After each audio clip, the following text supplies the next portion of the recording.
Lanjutan cerita sebelumnya. Bab 11. Lestari dan Suryadi buru-buru keluar. Mereka melihat Wira mengangkat panci itu, lalu menuangkan campuran cairan gula dan lumpur kuning ke dalam corong yang dilapisi jerami. Ayah, lihat, ujar Lestari dengan cemberut. Suryadi juga melihat situasinya dengan kaget. Larutan gula itu mengalir turun melalui corong dan mulai terpisah. Tidak lama kemudian, bagian atas mengkristal menjadi gula putih, bagian tengah membentuk gula coklat dan bagian paling bawah adalah ampas gula mentah.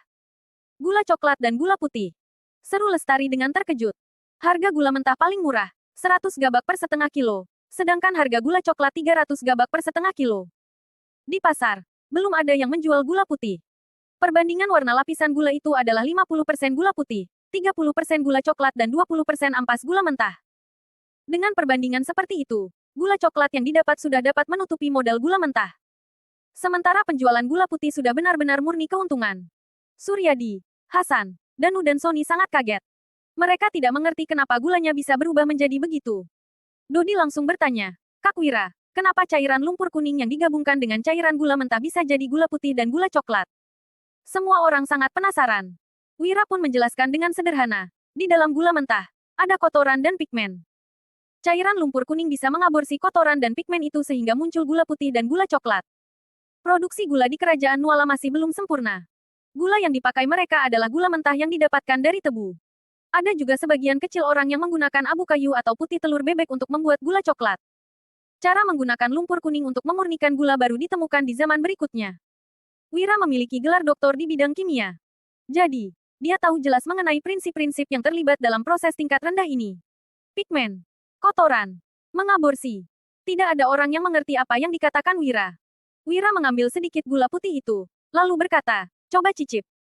Keenam orang itu mengelilingi corong, lalu mengambil sedikit gula putih dan mencobanya. Mata Lestari langsung berbinar setelah mencicip gula putih itu. Manis banget. Lebih manis dari gula mentah dan gula coklat. Lebih manis dari gula coklat. Sony menambahkan dengan serius, seolah-olah dia pernah memakan gula coklat. Gula termasuk barang sekunder. Penduduk desa tidak sanggup membelinya. Mereka hanya bisa memakan sedikit gula mentah saat mengunjungi para kerabat pada tahun baru. Sementara gula coklat adalah makanan orang kaya. Aku hanya pernah makan gula mentah. Gula putih ini jauh lebih manis daripada gula mentah. Apa yang dibilang Dodi adalah kenyataan. Dia bukan sedang sok tahu seperti Sony. Suryadi, Hasan dan Danu juga mencoba gula coklat untuk membandingkannya. Setelah itu, mereka langsung mengangguk dengan penuh semangat. Gula putih memang lebih manis, tetapi manfaatnya tidak sebagus gula coklat. Wira melirik Lestari, lalu berkata, waktu perempuan butuh tambah darah, lebih bagus kalau minum air gula coklat. Setelah mendengar kata-kata Wira, Lestari langsung malu. Dia memelototi Wira dan memarahinya. Cih, bajingan. Suryadi dan Hasan berdeham.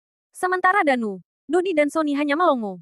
Dodi bertanya lagi, Kak Wira, dari mana kamu tahu cara ini? Memangnya masih perlu tanya? Sony berkata dengan yakin, Wira pasti belajar dari buku. Pintar. Wira mengacungkan jempolnya pada Sony. Tindakan Sony sudah menyelamatkan dirinya dari mengarang alasan. Dasar bodoh. Lestari langsung memutar matanya setelah melihat ekspresi bangga Sony. Jika di buku tertulis cara memurnikan gula putih pasti sudah dijual di pasaran. Mana mungkin harus menunggu hingga Wira yang memurnikannya? Wira. Suryadi langsung bertanya ke intinya. Kamu berencana mau jual berapa gula putihnya? Dodi mengelus kepalanya sambil berkata, kalau harga gula coklat sudah 300 gabak, gula putih yang lebih manis daripada gula coklat paling nggak harus dijual 400 gabak, kan? Danu juga mengangguk. Penjualan gula putih dengan harga 400 gabak per setengah kilo sudah sangat menguntungkan. 400 gabak terlalu murah. Sony melambaikan tangannya dan langsung melontarkan harga tinggi. Menurutku, paling nggak harus dijual 600 gabak. Harganya harus lebih tinggi 2 kali lipat dari harga gula coklat. Suryadi dan Hasan menggeleng pada saat bersamaan. Gula putih jauh lebih manis daripada gula coklat. Aku rasa 600 gabak masih terlalu murah. Seharusnya jual 800 gabak per setengah kilo. Di antara mereka, Lestari yang paling berani. Aku rasa 800 gabak masih kemurahan. Gula putih tidak bisa dijual untuk orang biasa, tapi untuk orang kaya. Menurutku langsung jual 1000 gabak per setengah kilo. Kak Wira, gimana menurutmu? Setengah kilo dijual 1000 gabak. Semua orang langsung merinding. Kita makan dulu deh. Wira tidak menjawab. Jika Lestari juga hanya berani menjual 1000 gabak per setengah kilo, itu menandakan bahwa orang-orang ini masih terlalu sederhana. Makan siang mereka hari ini sangat mewah. Ada serabi, ikan rebus tahu, daging rebus wortel, telur goreng dan tumis kol bawang putih. Suryadi juga mengeluarkan sebotol arak buah. Danu, Dodi dan Sony langsung kegirangan. Sejak kecil, mereka belum pernah makan begitu banyak lauk ataupun minum arak. Wira hanya menyesap sedikit arak buah itu dan tidak menyentuhnya lagi. Rasanya terlalu pahit. Arak buah ini mengandung terlalu banyak tanin yang harus diuraikan dengan gliserin. Jika tidak, arak buah ini akan berdampak buruk bagi tubuh setelah dikonsumsi terlalu banyak. Namun, orang-orang di era ini tidak mengetahuinya. Bagi mereka, yang penting ada alkohol yang bisa diminum. Selesai makan, Wira mengajarkan poin-poin penting dalam pemurnian gula putih. Dari besarnya api yang digunakan untuk merebus gula, perbandingan air dan lumpur kuning sampai waktu yang tepat untuk menuangkannya ke dalam corong. Setelah kelima orang itu bisa melakukan seluruh prosesnya sekali tanpa kesalahan, Wira baru pergi mandi dan mengganti bajunya. Dia memakai jubah sutra yang dibeli tadi. Di bagian pinggangnya tergantung tas wewangian dan giok putih. Dia juga memegang sebuah kipas kertas. Penampilannya itu membuatnya terlihat sangat mirip dengan putra dari keluarga kaya. Setelah melihat penampilan Wira, Lestari pun tercengang. Dia langsung tersipu dan memalingkan muka. Kemudian, dia berkata, bukannya cuma mau jual gula. Buat apa kamu berpakaian begitu bagus? Memangnya bakal ada yang beli jualanmu? Kalau aku berpakaian kayak rakyat biasa, biarpun kita menjual gula putihnya ke toko gula, mereka juga bakal berusaha keras untuk turunin harganya. Wira menoleh ke arah Lestari, lalu lanjut berkata, kamu bantu aku dulu dengan pura-pura jadi pembantuku. Jadi pembantumu. Setelah mendengar kata-kata Wira, Lestari langsung berkacak pinggang. Wira, kamu jangan dikasih hati minta jantung. Wira berkata sambil mengangkat alisnya. Gimana kalau imbalannya gelang giok, sepasang anting perak dan satu jepit rambut perak? Sepakat. Lestari langsung berlari ke kamarnya untuk mengganti pakaian. Wira berteriak lagi. Danu, Sony, cuci muka kalian dulu. Abis itu, pakai ini. Danu dan Sony buru-buru menghampiri Wira, lalu mengganti pakaian mereka yang sudah bau amis ikan dengan pakaian dan sepatu baru. Dodi sangat iri setelah melihatnya. Dari kecil sampai besar, dia selalu memakai pakaian yang lusuh.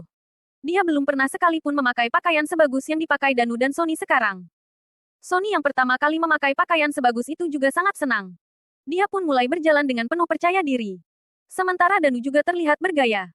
Tidak lama kemudian, Lestari juga sudah selesai mengganti pakaiannya. Dia berdandan tipis dan memakai sedikit perhiasan. Setelah melihat penampilan Lestari, Wira merasa kecantikan Lestari sudah hampir mengimbangi kecantikan Wulan. Danu, Dodi dan Sony juga terpesona setelah melihat penampilan Lestari. Ayo kumpul dulu.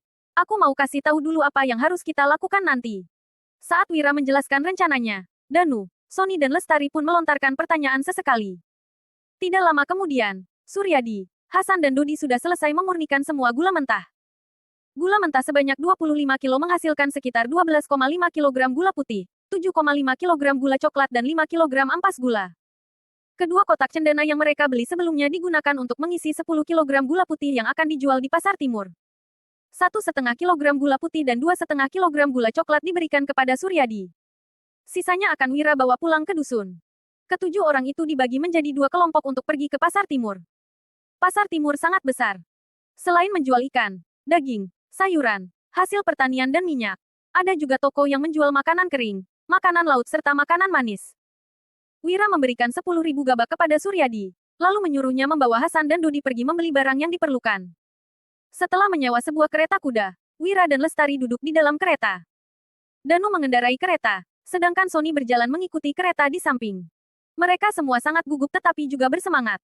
Mereka mengendarai kereta kuda itu ke toko gula keluarga Suteja. Ini adalah toko milik keluarga Suteja yang merupakan keluarga berkuasa di Kabupaten Uswal. Bersambung.